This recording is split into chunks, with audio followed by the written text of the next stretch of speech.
नमस्कार। अगर कुछ राजनीतिक पार्टियों के नेताओं की अगर बात की जाएगी तो केजरीवाल साहब का नाम सबसे ऊपर आएगा। वो कीर्तिमान बनाने में माहिर माने जाते हैं और माहिर मैं समझता हूं। देखिए, अगर आप उनकी कीर्तिमानों की बात करेंगे तो उन्होंने बहुत सारे कीर्तिमान बनाए हैं। घोटाले में कीर्तिमान बनाया है, उन्होंने चुनाव में कीर्तिमान बनाया है और आजकल जो कीर्तिमान बना रहे हैं वो पोल्यूशन में कीर्तिमान बना रहे हैं।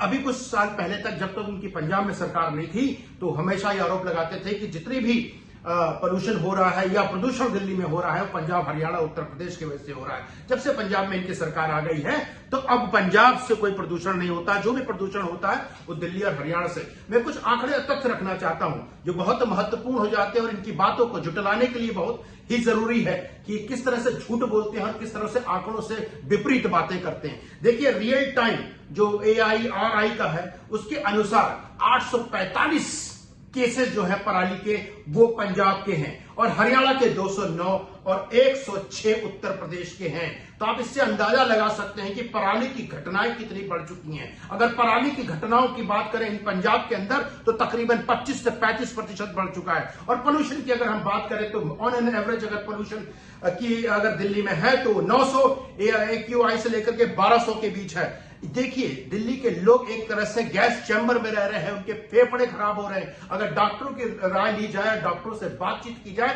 तो लोगों की उम्र कम हो रही है और अस्थमा पेशेंटों की हम तो बात ही नहीं कर सकते हैं। तो केजरीवाल के कुछ मंत्री कुछ दिन पहले बोलते हैं कि हमारे पास कोई पैमाना नहीं है जिससे हम चेक कर सके कि कहां से प्रदूषण किस सेगमेंट से कितना हो रहा है। और कुछ दिन बाद उनके मंत्री आके बोलते हैं कि सारा प्रदूषण पराली की वजह से हो रहा है जो हरियाणा और उत्तर प्रदेश में जलाए जा रहे हैं। तो ये समझ में आता है कि कौन सा थर्मामीटर इनके पास अचानक आ जाता है जिस थर्मामीटर से वो पहले नाप नहीं पाते हैं और दूसरे थर्मामीटर से नाप करके पोल्यूशन का जानकारी ले लेते हैं। तो कहीं ना कहीं इस राजनीतिक प्रतिद्वंदता में कहीं ना कहीं देश की जनता, स्पेशली दिल्ली की जनता पिस रही है। दिल्ली की जनता ने एक सरकार बनाया है, दिल्ली की जनता के पास हक है, दिल्ली की जनता को एक जीवन जीने का, सांस लेने का, पानी पीने का पूर्णतः से हक है। लेकिन उस हक पे कहीं ना कहीं कुछ राजनीतिक दल बैठ गए हैं और कहीं ना कहीं उनको मरने पे छोड़ दिया है। ये जानना बहुत जरूरी है कि आरोप प्रत्यारोप आप कर सकते हैं, लेकिन आपने पिछले 8 साल में ऐसा कोई काम नहीं किया है। अभी तक सुनने में आता था कि दिवाली के पटाखों की वजह से दिल्ली का पोल्यूशन बढ़ गया, लेकिन आज हम